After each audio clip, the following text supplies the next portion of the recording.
Welcome, everyone, to this episode of the Expansive CEO podcast. I am your host, Hannah Chapman, and we are coming back from hiatus. If you are just listening, you're not going to see it, but if you're watching on YouTube, you'll see I have some moving boxes behind me. I'm in a new space, and it's going to be all some things will come back as far as decorations and whatnot, but we're creating a whole new space here. So my family just moved.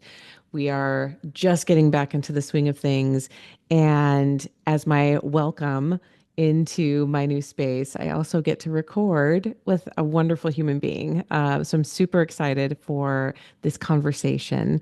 I have Jacob Tahiliani today with me, and he is really kind of going through the same vein that we've been talking about with a few other guests lately, which is this emotional, like understanding and working with your emotional material, and how do we release that, and how do we overcome our triggers and roadblocks.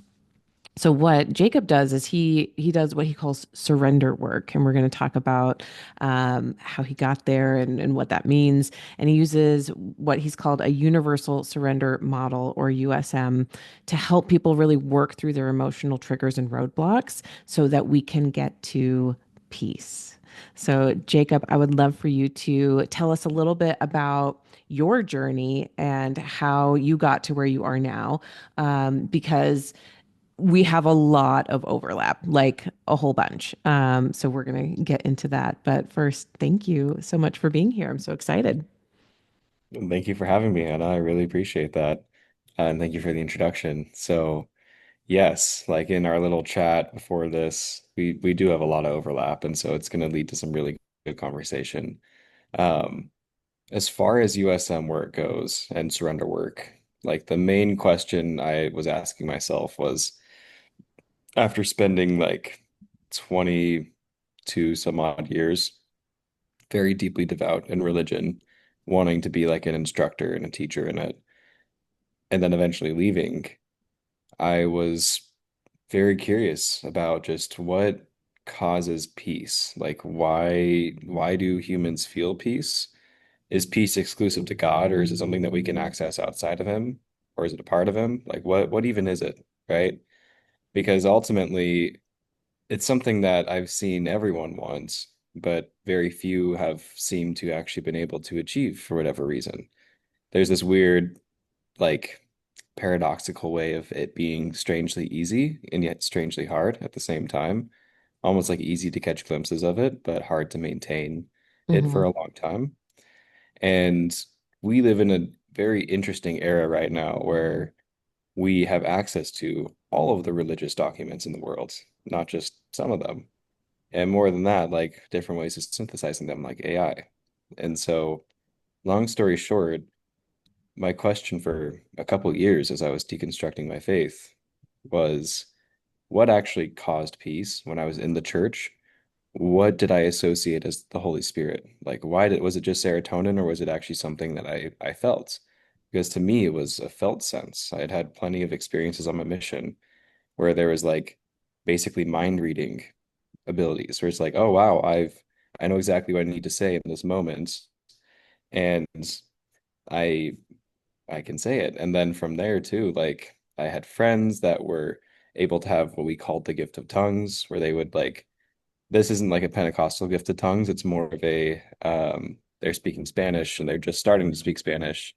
And when they're teaching, they're able to speak in perfect Spanish for like 5 minutes and then it goes away.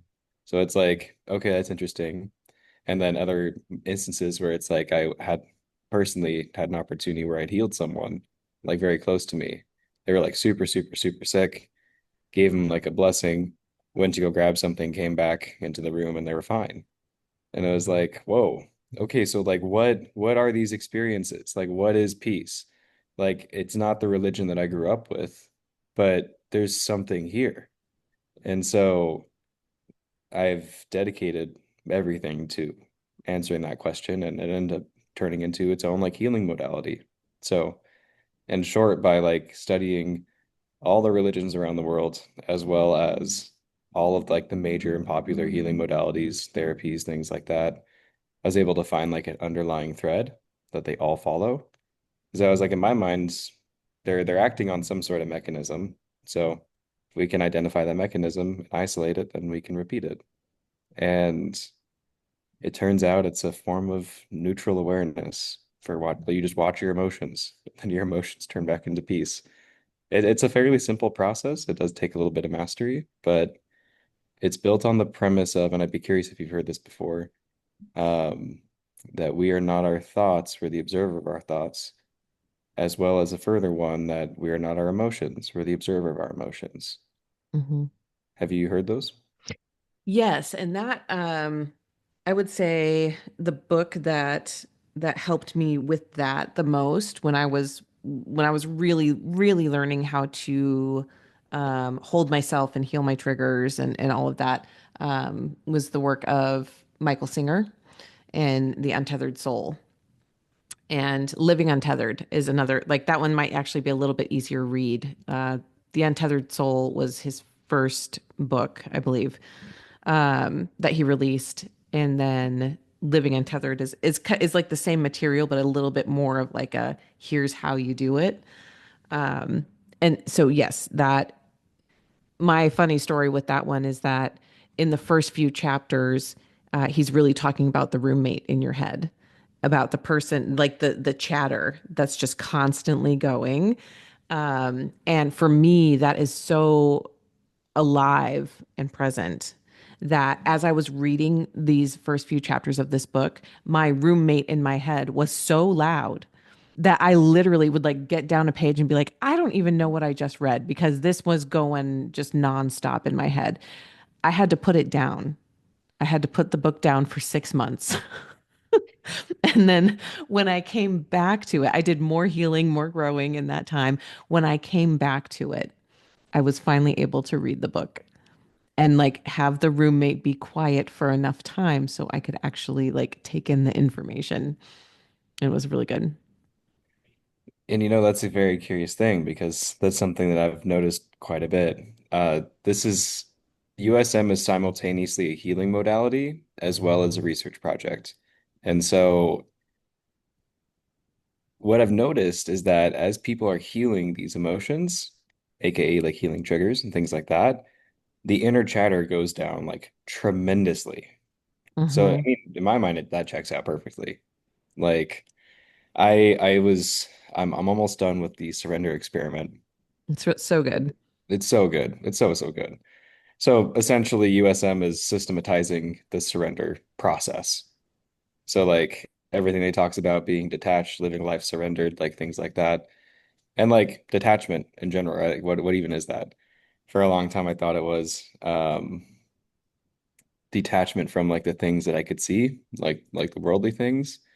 And I tried living that way for a couple years, and it was really painful and really hard. And like not exactly what I was expecting because I was like, I don't really desire much already, but like why does it feel like it's I had pretty bad depression for a couple of years as well, which was those same couple of years. Yeah. I was like, why is this making me feel so sad? And I was like, oh, I'm detaching from the wrong thing. It's actually detaching from emotions that like, but not in a suppressing them way. Right. Or dissociative. Yeah, no, none of those. Way more along the lines of like sitting with them, understanding them, allowing them to pass away, like change on their own. Hmm. One leads you to feeling more, one I think leads you to avoidance. Right. There's such a fine line, I think, between bypassing, emotional bypassing, spiritual bypassing. Um, yeah, there's such a fine line between that and truly processing your emotions so that they can heal. So it's like the bypassing. Gosh, when I was like learning the difference between that, like I would describe emotional and spiritual bypassing as powering through, right? Like there's like I can, like it's okay, I can get through this, just take a breath. The tears are welling up and I'm gonna like swallow them back down, right? That's a pretty common one. But even with anger or with, like you feel the fear and you do it anyway, right? All of that can really truly lead to the bypassing. And if you read um, the Untethered Soul Surrender Experiment, anything by Michael A. Singer, um, he describes those. He is very deep into the yoga traditions, and so describes them as samsaras. And so it's like a thorn in your heart. Right? If you imagine a thorn in your heart and it's got scar tissue over it. And so like layers, you're just like letting it burrow deeper and more scar tissue over it. And so like from a visual representation, that really helped me to know, oh, like every time you swallow your emotion, every time you feel the fear and do it anyway while you're still terrified, that is actually like just putting another layer of scar tissue over that thorn, over that trigger, whatever you want to call it. And so when it comes up, when it comes out, when the fear is present, or when the emotion is present, when the anger is present, when the sadness is present, being able to sit with the emotion through the whole process of it is what allows, like, that was my question when I was reading. It was like, I would love to live with an open heart. How do I do that? Like, how the fuck do I do that? Was like I was so frustrated at that point. And learning, like, you just witness it. You breathe through it. You have different tools to breathe through it, to feel it all the way. And I love the way that you described it in your initial, like when we started talking, like that's exactly the different process that I was kind of taught and walked through as well. Just witness it, see it, feel it. And that's, like that's what allows it to come up and out. And then you can take the action instead of taking it from fear or from anger. You can take it from a place of like, oh, I was really upset about that. And I couldn't see it clearly. And now I see clearly why. And I can take a more aligned step than if I had when I was angry. Couple points on this. One, have you read David Hawkins at all? Oh, yeah. Okay, perfect. Perfect. Perfect. So, scale of consciousness, we're gonna reference that in a second. Um, One point on like fear and peace. Like something that I've noticed very consistently is like Hawkins scale of consciousness, really quick survival paradigm. All of those emotions that fall under there are typically very like dual thinking emotions. You're living in duality where it's like Mhm. it's either I'm in fear or I'm like watching fear from a distance, right? Like Mhm. I can't like fully get away from it, even if I'm not like falling into it all the way. Like if I am a public speaker, right? And I love speaking, but I have a fear of speaking at the same time. It's like, okay, well, I'm still gonna do it, even though I'm terrified. And the whole time is equal parts trying to give your speech and equal parts trying not to be terrified. And if anything, the terrifying part takes up a shitload of energy. Right. And so you end up still performing, but probably not at the best that you possibly can. You're like, well, what do I need to do? Do I need to get more reps? All this kind of stuff. You go to therapy and they're like, oh yeah, it turns out that when you were a kid, and then like, they go through all that, and then you're like, oh, so I'm just kind of fucked. Okay, cool, right? Like how do I actually sit with my emotions? And two things. I've learned that when sat with properly, they will always turn into peace. And peace in and of itself is a non-dual way of thinking. Like in any given situation, you're not going to be agitated. So therefore, you'll be able to see every possible outcome. Like if you're in road rage, you can only see road rage, right? You can't Right. see that maybe he's running late for something or stuff like that, your typical examples there. Um, but to go back to like actually sitting with the emotion, that's the part that, at least for me, was the most annoying part because everyone was like, sit with it this way or sit with it that way. And I'm like, okay, so some of these kind of work and some of them don't. And some of them I feel like I'm able to I'm able to get further with my emotion but then it relapses or like why is it that sometimes this works and sometimes it doesn't? And that was another huge point in my research was like trying to answer that. And so ultimately what I've learned thus far is that it's specifically neutral awareness that allows these emotions to heal. And interestingly enough, if we go back to the scale of consciousness, the fear, guilt, shame, like kind of like the main big heavy hitters, every single one of those turns back into peace. And so, regardless of background or belief, it's led me to look at them as forms of compression. So I call them compressions. And more specifically, shame, guilt, and fear being a compressed form of peace, like a compressed form of self. Because every time they release, they return back into peace. And so, like, how do we properly watch them long enough to like let them do that is then becomes the question. And what I run clients through is I'll use the body. So emotions are stored in the body, which is a Hmm. pretty cool thing I learned in this process. And I'll say, where, like, do you feel fear? It's like, okay, where in your body do you feel it? Oh, I feel it in my chest. So boom, we've already built one point of identification. And we've also created that separation. Like I am not the emotion. I'm watching the emotion. Like I'm literally watching it in my body. So the separation of identity allows the emotion to now process. The neutrality, non-judgment allows it to process as well. Because I've noticed that if we say, oh, it's bad that I'm feeling shame, the shame itself will shut down and it won't let you work with it. Or Right. if you try to glorify it, it'll feel very uncomfortable. So it has to be neutral. And by watching it and adding different layers of observation. So location in the body, how big is it? Is it heavy? Is it light? And just continuing to get to know it and talk it, it starts breaking down all on its own. Like it'll move through the body. It starts as fear in the chest, moves to anger in the belly. And if we look at the scale of consciousness chart, like anger is above fear. And Hmm. so it's unwrapping itself. Yep. And Hawkins has an interesting point of like the life cycle of an emotion is typically fear, then anger, and then sadness, and then courage. And if you watch them long enough, like you don't have to use my methodology per se, but just watching it, you'll probably notice the same life cycle where it's like, oh, okay, it's moving from fear, then to anger, then to sadness, and then it breaks into courage, and then it breaks into peace. If you let yourself go long enough, you'll notice that your body typically has a couple compressions that it would like to release. So you'll have a little vista of courage, and then it'll probably take you into a deeper pain.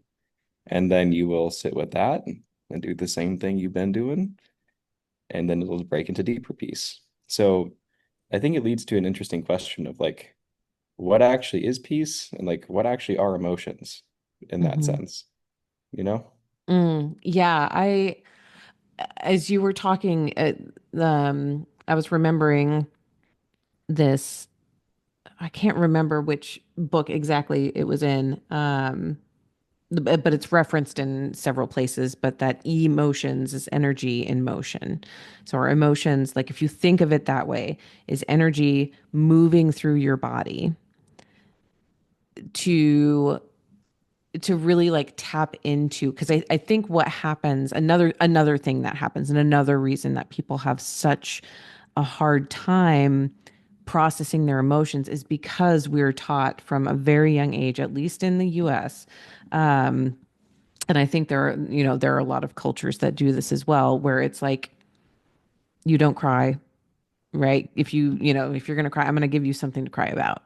Right. And so we Hmm. we learn to shut it down, but how do we do how to like the question to your question is, how do we learn to shut it down in the first place? Right? It's we cut it off. We stop.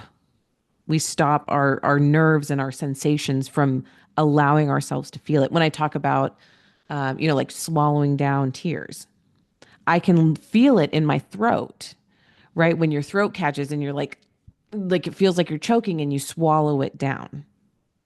That's you dissociating from your body and cutting it off. You're like, my brain can override my body. And it's the to your point of like watching it move. One of the things that has really worked for me, because this one the choking, the catch in my throat is so strong, like, and it was for so long, like that was such a big piece for me, um is to actually like visualize the emotion like coming up and through my crown. So like think of my chakras as far as like throat chakra, third eye, crown, and literally like feel it processing up. And I can feel like instead of swallowing it down, I can feel it processing up and out. And so like giving it another channel to go through in my body, even if it's visual. And we think about I want to say this here because like a lot of for people who are very logical or people who are very skeptical or like whatever you want to call yourself, um, when you feel things in your body, that's not real, right? Like the feelings in your body are real.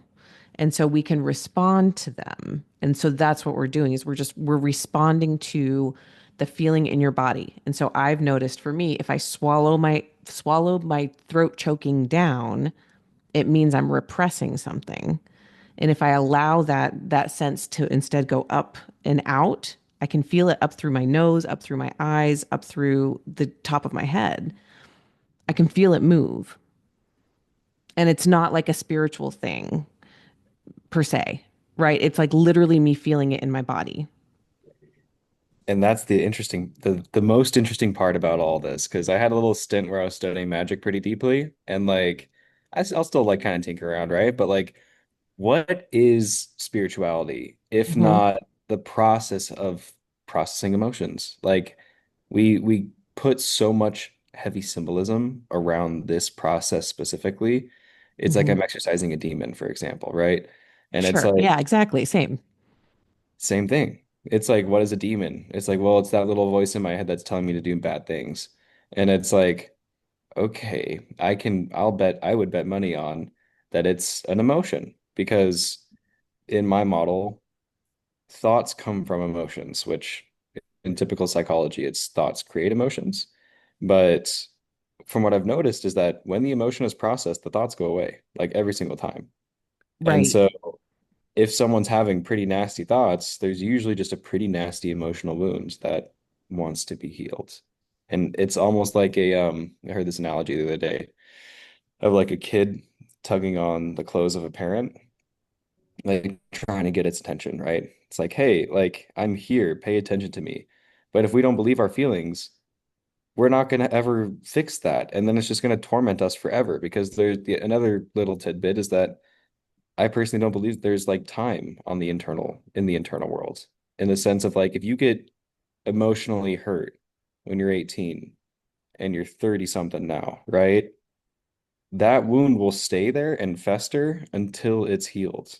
Hmm. Like it'll heal a little bit in the background, sure, but it's almost like you get a cut that requires stitches and you're just like, well, this will heal eventually. And it's like, not really, kind of, I guess. Yeah. That's where I love the thorn or the splinter analogy, right? Because it's like that's what made sense to me was like, oh yeah, because it can't heal because it's still there and it's under layers and layers of tissue, of scar tissue. And so that was exactly to your point, like the little kid pulling on your skirts or on your pant leg, right? It's like it's ready. It's like this splinter, and again, in your body, your body wants to push things out. It wants to push those splinters out or anything, right? Like it wants to bring it to the surface. And so when that emotional wound is coming to the surface, it's that point that you're like, oh, I can get this out now, right? It's coming up to be seen. If a trigger is hit, it's because it's like, oh, that's actually you're capable of healing this if you let it. I'm so happy you said that. Like that's such a like vital point in the healing cycle. Is it's just like quick analogy with an artist. It's like if an artist was a kid, right, like say 14 or something, and they're like just really starting to explore their talent, they actually are not bad, but maybe some kids are jealous and they start really picking on him. And he associates shame around his talent now where he's like, "Oh, wait, like I really love art, but then every time I paint, people make fun of me, so I'm just like not gonna paint anymore." And then as he grows up, every time he looks at art in an art museum, he gets shameful. Like he feels shame because he knows that he's able to do something like that, but doesn't feel comfortable doing it. And so to your point exactly, where it's just like It's less about our body trying to be like, wow, look how much you suck, and more like, hey, you have the potential to do this, and you already have the capacity to. You're strong enough now that you can feel this shame and allow it to heal. And underneath that shame is the talent for art. It's the art wanting to express itself, but right now it's only able to be expressed in shame. Like I've got a quick analogy again. I've got like a three-layer model that I like to work with. So at the core layer, there's like our spirit or like our highest self or the observer or whatever you want to call it, right? There's a bazillion different names for it. On top of that, there's like the emotional body. And on top of that, there's the mental body. And so back to the artist, on the spiritual level, he's an artist, right? He wants to paint. The layer on top of him is shame for having that. And then the layer on top is mental. So the desire to have art comes forward from the spirit. It gets filtered through shame. And then it's heard in the mental mind that I suck at painting. And the curious thing is that emotions can only really talk in their emotion. Like they filter everything through that emotion. So if it's anger, it's only Mm. going to be angry thoughts. If it's sadness, it's only going to be sad thoughts. Shame is only going to be shameful thoughts. Peace is non-dual in the sense that it's whatever the spirit wants. Like that's what we'll hear, what will come forward. And so it's not that he doesn't want to have art. It's just that his artistic talent's being filtered through shame and he Mm. misunderstands it. And then that could lead to a whole life of not expressing, which is the most terrifying in my opinion. Well, and then once you get to, we talked about this a little bit before we started recording too. Like when you're younger, you can power through a lot of stuff, right? In your teens and your 20s, like there's a whole lot around that, but like you're figuring yourself out, you're trying a lot of different things. You're still learning and growing and in a, like very like big growth, big changes, right? Like really shaking stuff up, really figuring out who you are. And then when we get especially into our 30s, mid 30s, 40s is when like those things start knocking back on the door. And you're like, that's I think partly where, you know, the midlife crisis comes from, where, you know, the rage quit comes from. It's like, what am I doing with my life comes from, is because we spent so much time covering up, right? So those, I love the way you just said that what our spirit wants, or you know what, you know, like what we're here, our innate talents and gifts will be filtered through the emotion that's layered over them. I mean, like mind blowing. That's so good because if you if you imagine being a child that was infused with love and confidence, then what your spirit is here, what you are innately good at is here, is filtered through love and confidence, right? And so like those are the people that you're like, well, God, they're just so confident. How are you so confident when you are spiraling through shame, even if you're at the same talent level, right? The person who has their gifts filtered through love and confidence is going to feel very different from the person who has that same talent, but it's filtered through shame or guilt or through a parent's lens versus their own, right? There's like that layering, that is like such a powerful thing to notice, and then to be able to like back up and say like, oh, that's that's what happened to me, right? I think that gives us a really good example. And there's some very other interesting like tidbits on this because the artist in shame could see the other artist that's in love with his craft and know that he's capable of doing that.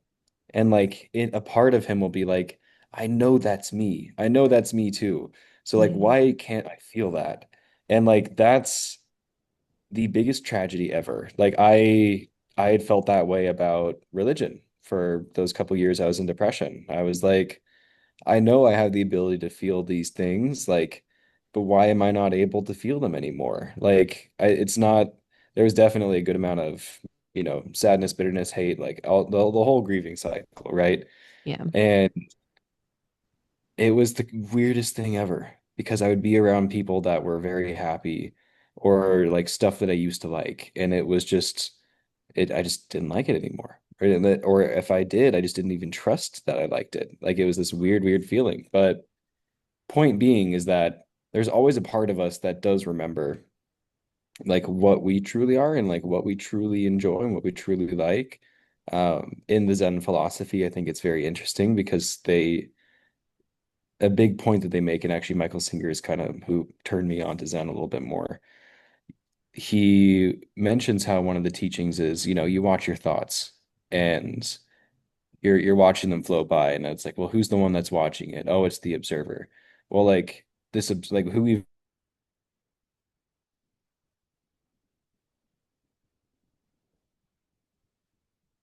inside of you.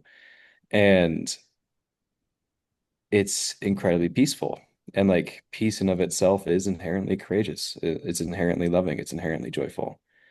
And that's the part that will never get hurt, which is the other curious thing. So it's like we let shame like rock our shit and fear, guilt, and shit, like all of that, right? By identifying with it. Like it's literally the identification with it that causes us the issue. And Mm. yeah, so point being, the part that watches, the observer, the piece, it knows that it loves art and it knows that it is love. But in our mistake, because we're also powerful while we're here on these bodies, is identifying with the shame, and then it just causes confusion. And then we're just confused for our whole life. Or like I don't know why this is here. But the Yeah. irony is that if when the shame is healed, like there won't be a question remaining. It'll be like, oh well, yeah, of course I like art. Like it'll feel natural again, which is also another curious part about this process. Yeah. Yeah, because it's always been there. And so it's part of the being that you are um here in this, whatever you believe to be this incarnation, this one life, like however, I just that and that's another piece that I thought was super interesting, and I think it adds to the conversation to bring in is that we both were raised in very um I'm gonna say high control religions, Yes, right? So yes. like you with Mormonism and me with quote unquote non-denominational Christianity that leaned very like Pentecostal, Southern Baptist, um, mega church, abundant. Like it's interesting too because there was a lot of abundance gospel preached, um, but always in a very like now when you see it from the other side, it's like, oh, that's not healthy. That'd be a cult. It's a little culty. Um, but from like for both of us, I know for me, my deconstruction story really started when I was in college and um when I was a freshman in college. I started and my flute professor, I was a flute performance major. So my flute professor was a very big influence. She was, with me for all 4 years. Um, and was my closest, teacher and mentor. And she was raised. One of her parents was Catholic. One of her parents was Jewish. They raised her with both traditions. And when she grew up, she decided that she was Buddhist, is Buddhist, and but she incorporates all of those traditions. And my mind was just freaking blown because we were taught that even Catholics. So this one was super weird for me to learn was that Catholicism is the original Christianity, and I was taught, literally taught, told that Catholicism was wrong and that Catholics aren't going to heaven because they pray, to a saint instead of just to Jesus Christ. And so, I mean, it was like I just mind blown all over the place when I went to college and I started meeting people who were good humans who I loved, who meant a lot to me, and who were raised different ways and who had different beliefs from me. And two things were the icing on the cake for me. One was that in my flute studio, there was more than one, it wasn't just one person who was gay, but I had like a good friend who was gay, and I was taught that that was wrong. And so, to your point, oh my gosh, this is actually a really perfect story for this. I would have a disgust reaction that would come up around that aspect of him. And I understood. I mean, I was like 19 at the time, and I was doing this on my own. I didn't know anything else. But I knew that my friend was a good person and he was important to me. And that the disgust reaction that I had was just this like visceral reaction that didn't match what I actually felt about my friend. And so I don't exactly remember how I did it, but I think it was this like, okay, I'm gonna feel it and just let it go and know that that's not real. And every time it comes up, I'm just gonna feel it and let it go until I don't feel it anymore. And that's what it took. Because it in in the church that I grew up in, and in a lot of Christian churches, gayness, homosexuality is seen as love the sinner, hate the sin. And when I realized, when I fully understood that that's just a person, that's just who they love is just innate to them. There is, if I hate the sin, if I call a piece of them sin, then I hate that person. There's no separation there. And so for me, it was like that first experience of deciding, like having the decision in my own self to say, I don't agree with this feeling that I'm having. So I'm going to move through it so that I can feel congruent with how I feel about my friend was it was one of the first acts of deconstruction that I took upon on myself. And then my junior year, I took a world religions class, and that like closed the book for me. I was like, there's not one correct. You know, like Christianity can't claim to be the one and only, and everyone else is doomed to hell. Like it just isn't real for me, right? And that was like, yeah. So I did a lot of work when I was in college without really understanding how deep that was at the time. And the crazy thing about this path is it continues to go deeper. Like Yes. our our initial deconstructions, like it I'll speak for myself, like it leads from the initial deconstruction to like deconstructing parts of identity, where it's just like, oh wait, Yep. because for anyone who hasn't been through like a deeper deconstruction from like a high demand religion, it feels like you're deconstructing your life in a lot of ways, because it's like just like how you mentioned, it's like, wait, I actually love my friend, but I feel like I'm not allowed to love them. Right. And it's like, why is that the case? You know, like, because I've heard the same thing all the time, and I used to say it too, which was love the person, hate the sin, love the sinner, hate the sin. And it's so curious to me because then we look at Jesus, and he because Jesus is fucking awesome. I love Jesus still. Right. He was radical. No, he's so cool because he would literally hang out with prostitutes and tax collectors, and he wasn't like, "Hey guys, you're actually horrible people, but I'm gonna hang out with you because I'm a really good person, and you're gonna get some benefit by letting my aura rub off on you." It's like because that's the energy that that statement gives me, right? And Yeah. so he wasn't like that at all. He loved everyone as perfectly as possible, and yeah, yeah. But as far as like world religions and like heaven and hell and things like that, um, it's curious because like heaven and hell specifically, I see now as like states of mind, not necessarily like actual places. Like when you're in heaven, you're full of love, you're full of hope, you're full of peace, you're full of joy. when you're in hell, you're sad, in despair, you're hateful. Like there's all these kinds of things.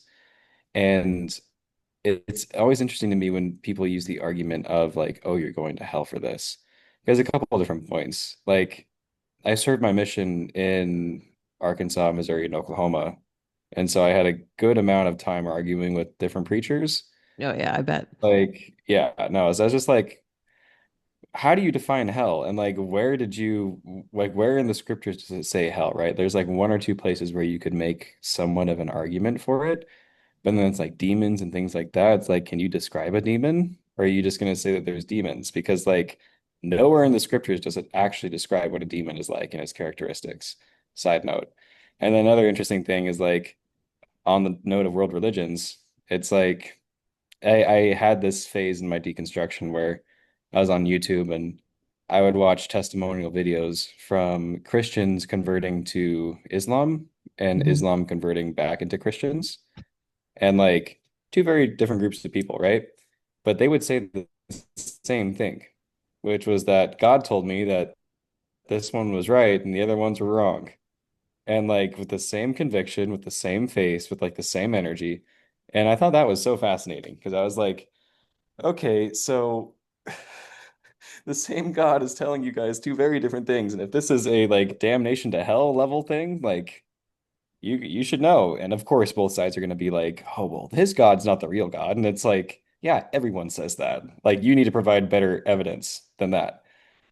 But then, like, on a more unified note, something that was very interesting, and on the point of the Catholics, kind of before like the Nicene Creed and when Catholicism was like really taking root, there were a huge movement of like other Christian sects, and specifically like the Gnostics. Hmm.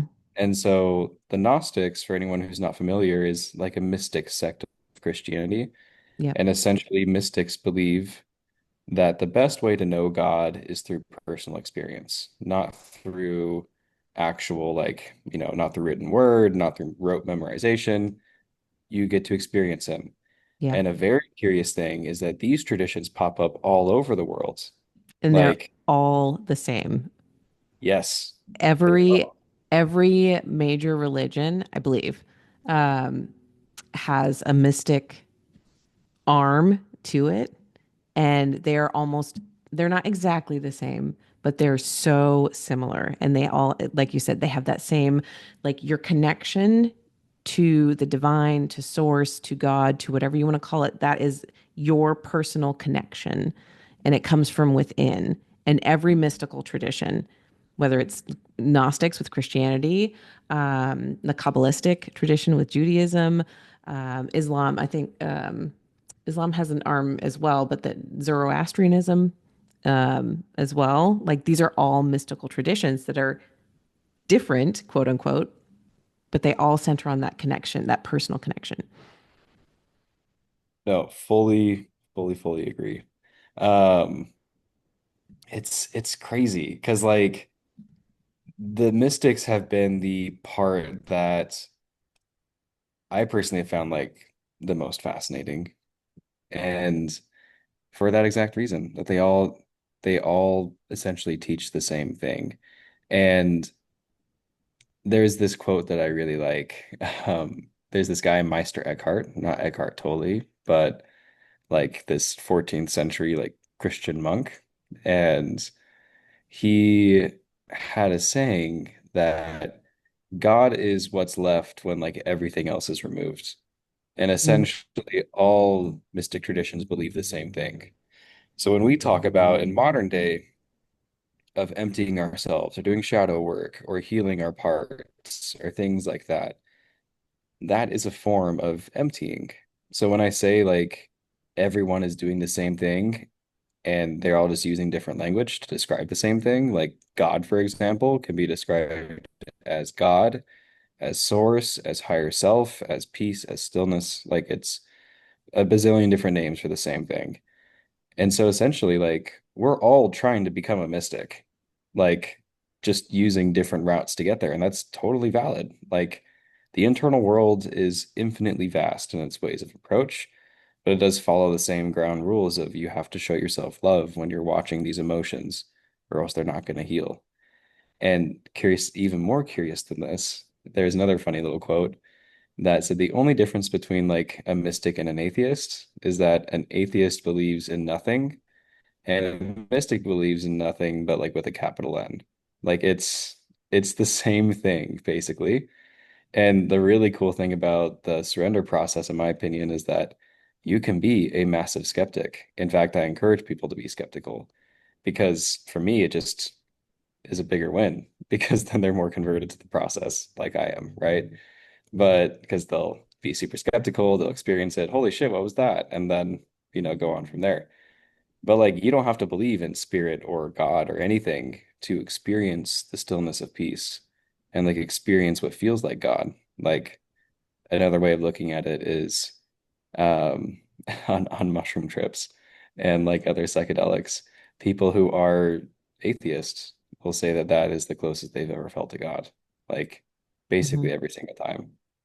And so the other question of like, well, who truly is God then? Because a filter that I like to look at things through nowadays is that if the belief promotes fear, guilt, or shame, then it's probably not an accurate belief because accurate beliefs are steeped in peace, love, joy, neutrality, things like that, things that allow for authentic expression.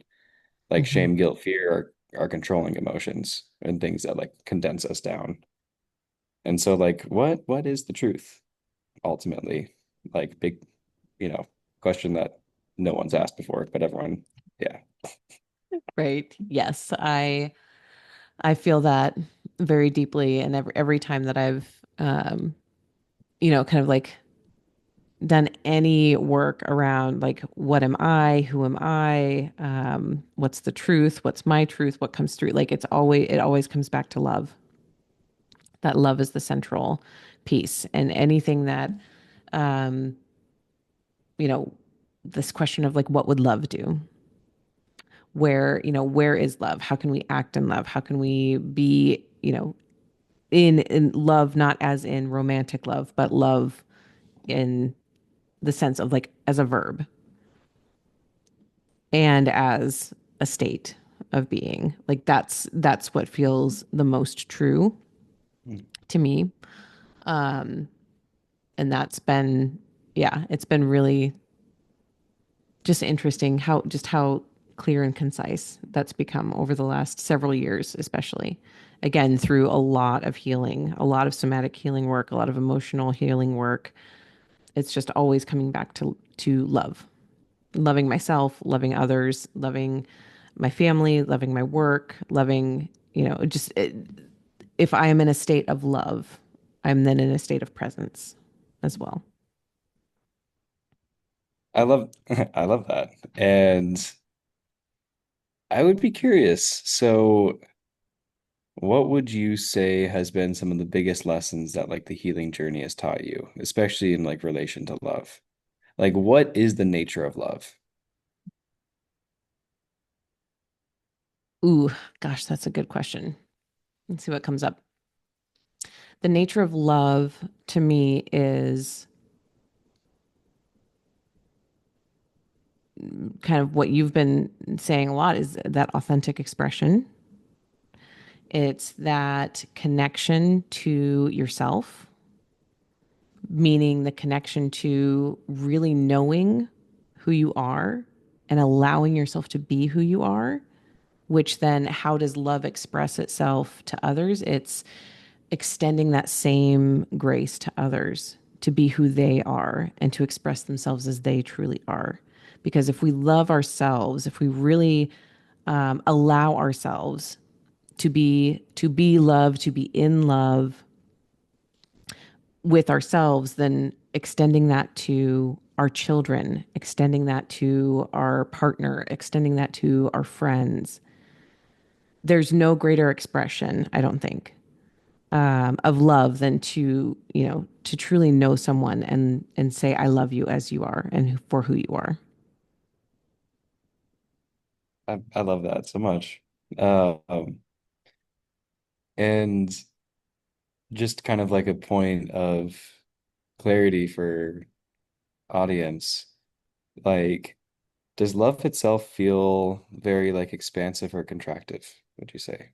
Love itself feels bigger than anything, right? It's so expansive. It doesn't fit in a body, is what it feels like to me. And you would be 100% accurate. So I would say like and then on the flip side, when we're in fear, does fear feel expansive or contractive? Right? Yeah, fear like makes you feel small, makes you feel smaller than everyone around you. Yes. And so that's I think a pretty for audience, like I think it's a pretty good litmus test. Like it's am I in like an expansive state or a contractive state? And Hawkins has like a like that is a pretty in any given situation. Um Hawkins has a very interesting point on this too, where he says that those higher emotions like love, joy, and peace are life-giving emotions. Like to your point, it feels larger than my body, like it feels larger than myself. And for someone like Jesus who is able to fully live in like pure love, like embody it in some of its truest form, we see how powerful that is. We see his legacy that is still alive today, that people still debate over, right? But ultimately, it was love that allowed this type of process to happen. Like Hawkins talks about all the time in power, like it's power versus force. Like Right. love is an attractive thing too. Like it's expands out everywhere and it also like pulls everything in too. And when we talk about the law of attraction and stuff like that, the best way to get the law of attraction to work is to heal yourself in the area that you want to attract.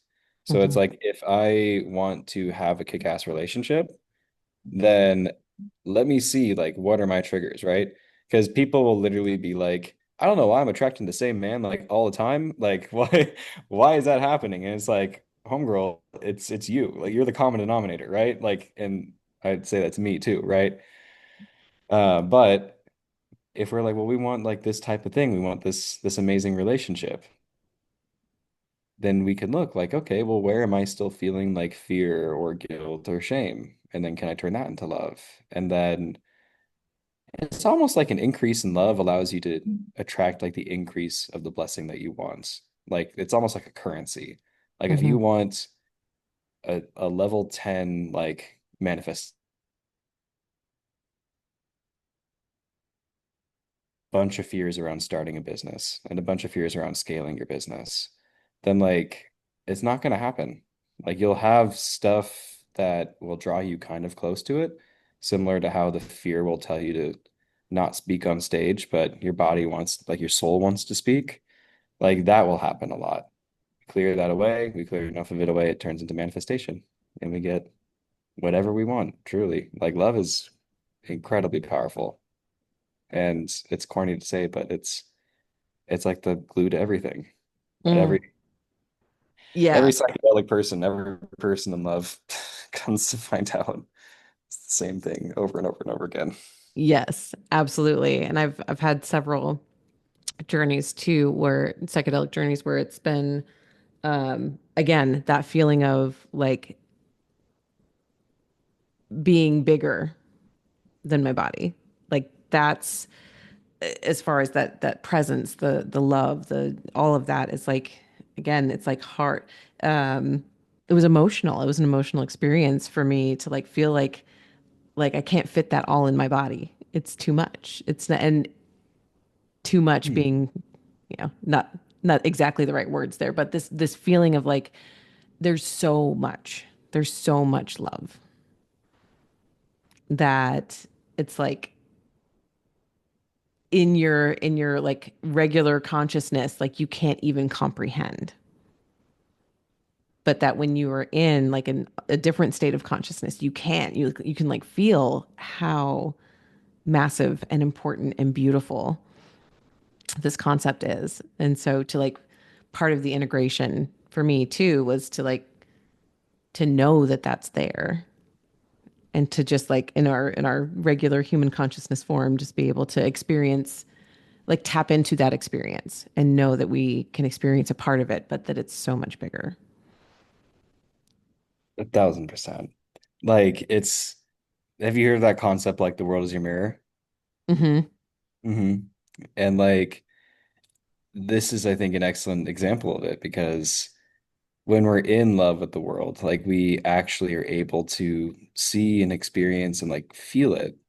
Like think about whenever we've had like a really good day, like all of a sudden everything is fucking awesome, right? And then flip side, really negative day, all of a sudden everything sucks. And it's the same routine both days. The Right. literal only thing that has changed has been us. And so when it comes to like mirroring, the more beautiful and in love the world becomes, and to your point of like, we can't consciously comprehend it. Like we literally fucking can't. Like it's impossible. And it's one of those things that even like people very, very deep on the spiritual path and have reached their enlightenment and things like that, right? They basically say it's almost more like a starting point than like an end point because it's just like, wait, now I can see clearly just how much there is, like just how beautiful the world is.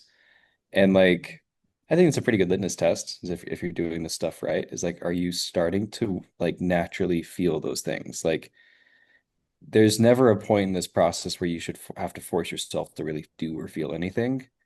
More Hmm. often than not, it's the natural desire, like it's already there.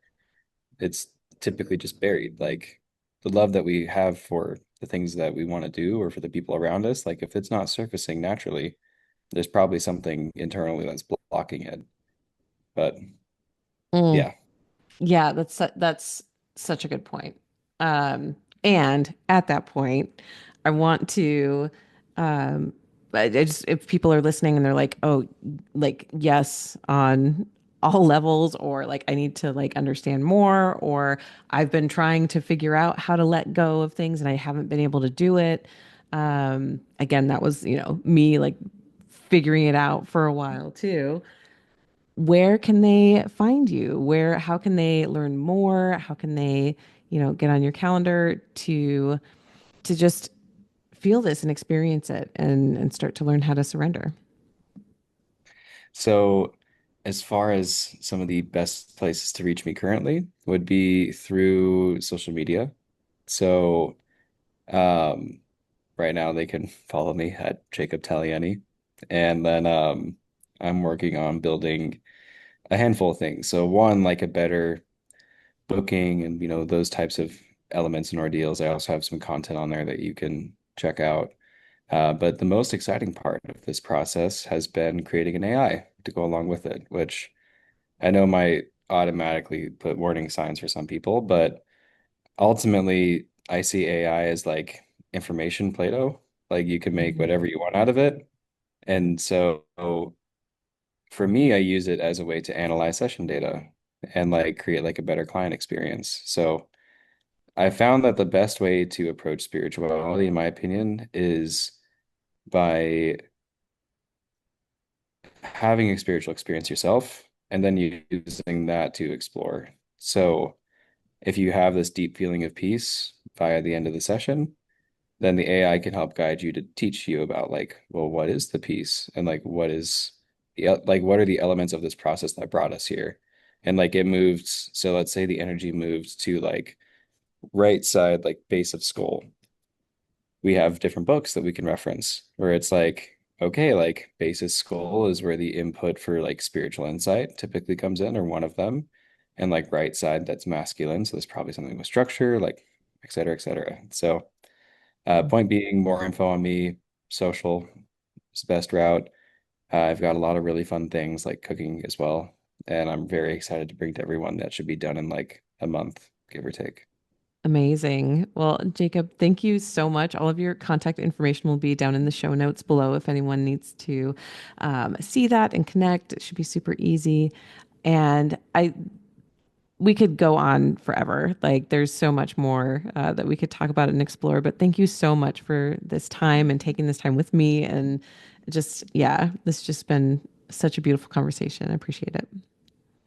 Seriously, I appreciate it too, Anna. Like you've been really, really fun to talk with, and I'm excited to continue conversation as time goes forward. So thank you.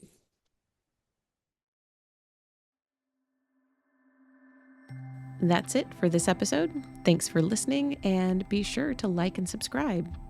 And again, if anything resonated with you from this episode, I would love to hear from you. Email me at Hannah, HANNAH, at expansiveceo.com and tell me about it. And if you're ready for your greatest expansion, you can find ways to work with me at expansiveceo.com and at x2wealthplanning.com. That's X, the numeral 2, wealthplanning.com. So until next time, remember that there is enough, you are enough, and your birthright in this lifetime is to be expansive.